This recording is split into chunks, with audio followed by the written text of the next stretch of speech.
আসসালামু আলাইকুম। আজকে কথা বলবো HR payroll zero two hero 7 days challenge এই কোর্সের কারিকুলাম নিয়ে। প্রথমে বলে রাখি, আমাদের এখানে ভর্তি হওয়ার পরে 2টা ক্লাস করলেন, করার পরে আপনার যদি ভালো না লাগে, ট্রেনার পছন্দ হয় না বা আমাদের পড়ানোর সিস্টেম যদি পছন্দ না হয়, এই ধরনের যদি কোনো ইস্যু থাকে যে আমার ভালো লাগছে না, তাহলে আমরা টাকা সম্পূর্ণ রিফান্ড করে দেই। বাংলাদেশে দেখবেন অনেক অর্গানাইজেশন আছে, আমাদের মতো চ্যালেঞ্জ কেউ দিতে পারবে না। নাম্বার 2, আমাদের এখানে 2টা ওয়েতে শেখানো হয়। কোর্সটা কন্ডাক্ট করা হয় 2টা ওয়েতে। একটা হলো লাইভ সফটওয়্যারের মাধ্যমে, অন্যটা হলো এক্সেল এর মাধ্যমে। পেরোল ম্যানেজমেন্ট করতে সাধারণত লাইভ সফটওয়্যার বা সফটওয়্যার দিয়ে করতে হয়। বাংলাদেশে দেখা যায় যে প্রায় 50% অর্গানাইজেশনের সফটওয়্যার আছে, তাই 50-60% অর্গানাইজেশনে আপনি যে পেরোল ম্যানেজ করবেন এই সফটওয়্যারের মাধ্যমে কিভাবে করবেন এটা দেখানো হয়, এবং আমাদের ডেমো লাইভ কয়েকটা সফটওয়্যারের ইউজার আইডি পাসওয়ার্ড আছে, এগুলো আপনাদের প্র্যাকটিসের জন্য দেওয়া হবে। নাম্বার 2, এক্সেল এর মাধ্যমে একটা অর্গানাইজেশনে আপনি জয়েন করলেন, দেখলেন ওখানে অল্প এমপ্লয়ি বা তাদের সফটওয়্যার নাই, সেক্ষেত্রে কিভাবে করবেন এক্সেল এর মাধ্যমে আমরা পেরোলটা কিভাবে ম্যানেজ করবেন এটা শেখাই।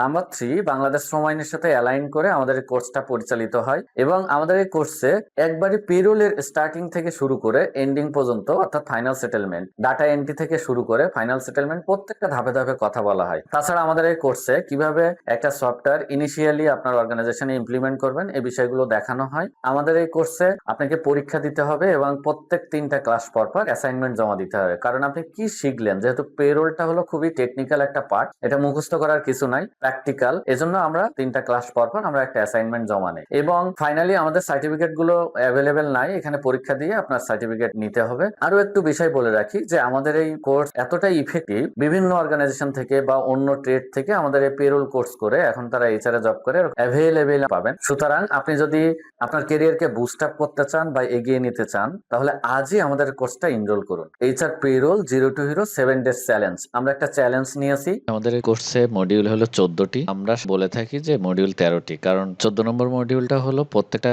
ক্লাস শেষে ফাইনালি ওভারভিউ দেওয়া হয়। আমি আজকে কথা বলবো আমাদের এই কোর্সে কি কি বিষয় নিয়ে আমরা পড়াই। প্রথমে বলছিলাম যে আমাদের কোর্সে 2 ওয়েতে শেখানো হয়। একটা হলো সফটওয়্যারের মাধ্যমে কিভাবে পেরোল ম্যানেজ করবেন, এবং এক্সেল এর মাধ্যমে কিভাবে আপনি পেরোলটা ম্যানেজ করবেন। 1 নম্বর মডিউল হলো পেরোল ম্যানেজমেন্টের ফার্স্ট স্টেজ হলো ডাটা এন্ট্রি। ডাটা এন্ট্রি থেকে পেরোলের কাজ শুরু হয়। যেমন সফটওয়্যারগুলোতে ডাটা এন্ট্রি দেওয়ার সাথে সাথেই তার পার্সোনাল ফাইল রিলেটেড যে ডকুমেন্টগুলো আছে এগুলো অটোমেটিক সফটওয়্যার দিয়ে প্রিন্ট দিয়ে বের করা যায়, যেমন appointment letter, ID card, nominee form, age verification form. তদ্রূপ ভাবে আমরা এক্সেল এর মাধ্যমে এরূপ শিখাবো যেখানে আপনি এন্ট্রি দিলে একটা ডাটাবেজে অটোমেটিক এগুলো প্রিন্ট হয়ে বেরোবে কন্ট্রোল পি দিলে। এইটা হলো কোন কোন স্টেজ বা কোন কোন সিস্টেমে আপনি ডাটা এন্ট্রি দিবেন, কয়টা স্টেজে আপনি ডাটা এন্ট্রি দিবেন। যেমন আমরা বলে থাকি যদি পার্সোনাল ইনফরমেশন এন্ট্রি দিতে হবে, অফিসিয়াল ইনফরমেশন এন্ট্রি দিতে হবে, স্যালারি ইনফরমেশন এন্ট্রি দিতে হবে, এডুকেশন ইনফরমেশন এন্ট্রি দিতে হবে, এবং ফাইনালি ওর ডকুমেন্ট আপনি সফটওয়্যারের মাধ্যমে আপলোড করে রাখতে পারবেন। এই সিস্টেমগুলো টোটালি 1 নম্বর ক্লাসে দেখানো হয়। 2 নম্বর ক্লাস হলো একটা অর্গানাইজেশনে কিভাবে সফটওয়্যার ইমপ্লিমেন্ট করবেন। আমরা সবসময় বলে থাকি বা সফটওয়্যার, যে কোনো ধরনের সফটওয়্যার সাধারণত 3টা ওয়েতে কাজ করে। একটা হলো ডাটা ইনপুট, প্রসেস, আউটপুট, এবং বিভিন্ন ধরনের সফটওয়্যার আছে, যেমন কোনো সফটওয়্যারে থাকে মাস্টার সেটআপ, কোনো সফটওয়্যারে থাকে সেটিংস, কোনো সফটওয়্যারে থাকে সেটআপ। তো একটা অর্গানাইজেশনে কিভাবে সেটআপ গুলো করবেন, এবং আপনি ব্যাক এন্ডে কোন কোন ফর্মুলা বা কিভাবে আপনি ডেভেলপার যারা থাকবে তাদের সাথে কথা বলে আপনার অর্গানাইজেশনে কিভাবে বাংলাদেশ শ্রম আইন অনুযায়ী একটা সফটওয়্যার ইমপ্লিমেন্ট করবেন, এই বিষয়গুলো নিয়ে কথা বলা হয়। 3 নম্বর মডিউলে শ্রম আইন এবং বিধিমালা রিলেটেড যে পেরোলের ক্যালকুলেশন গুলো আছে এগুলো দেখানো হয়। তারপরে 4 নম্বর মডিউল হলো employee record management with personal file and ID card processing.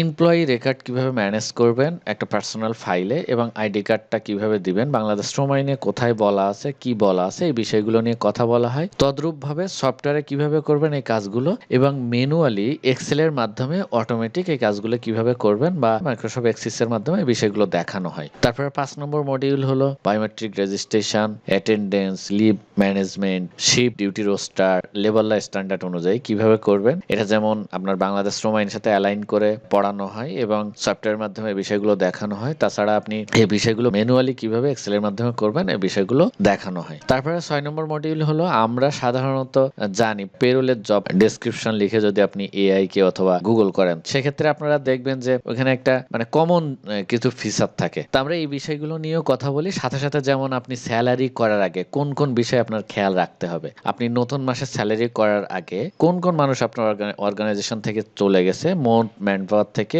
এইগুলো বাদ দিতে হবে। তারপরে যারা জয়েন করছে তাদের সম্পূর্ণ ডাটা এন্ট্রি হয়েছে কিনা, তারপরে ইনক্রিমেন্ট থাকলে ইনক্রিমেন্ট গুলো পোস্টিং দিয়েছেন কিনা, প্রমোশন থাকলে প্রমোশন গুলো আপনি ইমপ্লিমেন্ট করছেন কিনা। তো এই বিষয়গুলো নিয়ে খুব কোর রেসপন্সিবিলিটি, যেগুলো একবারই না জানলেই নয় এবং যেগুলো আপনার জেনে স্যালারি শিটটা প্রসেস দিতে হয়, এই বিষয়গুলো নিয়ে আমরা কথা বলি। তারপরে module 7, preparation of salary settlement, pay slip, wage structure and payment method, এই বিষয়গুলো নিয়ে কথা বলা হয় এবং এটা সফটওয়্যারের মাধ্যমে খুব সুন্দরভাবে দেখানো হয় এবং ম্যানুয়ালিও আমরা খুব সুন্দরভাবে দেখাই। যেখানে একটা অর্গানাইজেশনে আপনি জয়েন করলেন, করার পরে প্রত্যেকদিন যদি 5 মিনিট করে কাজ করেন 150 এমপ্লয়ি ক্ষেত্রে বা ওয়ার্কারের ক্ষেত্রে, দেখা যায় মাস শেষে অটোমেটিক স্যালারি শিট হবে, পে স্লিপ হবে। তো এইগুলো ম্যানুয়ালিও আমরা দেখাই। তারপরে 8 নম্বর মডিউল হলো deduction rules under labour law, absenteeism এবং অ্যাটেন্ডেন্স রিপোর্ট জেনারেশন, এই বিষয়গুলো সফটওয়্যারের মাধ্যমে দেখানো হয়, ম্যানুয়ালি দেখানো হয়। 9 নম্বর মডিউল হলো man power planning, monthly recruitment budget report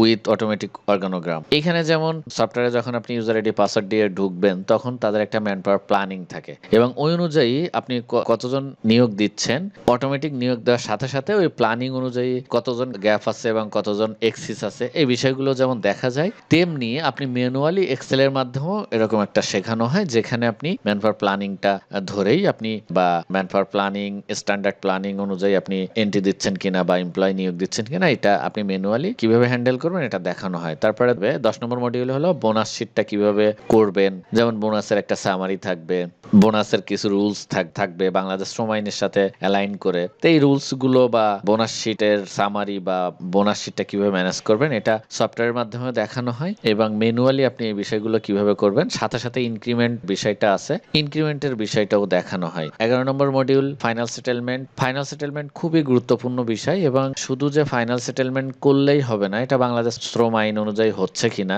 এটা শেখানো হয় এবং যেটা কমপ্লায়েন্স অডিটে মিট করবে। বাংলাদেশ লেবার ল অনুযায়ী 7টা ধারাতে 9 ধরনের সেপারেশনের কথা বলা আছে। তা প্রত্যেকটা ধারাতে কি কি বেনিফিট পাবে এই সেপারেশন গুলো, এই বিষয়গুলো দেখানো হয়। 12 নম্বর মডিউল হলো core principle of social compliance.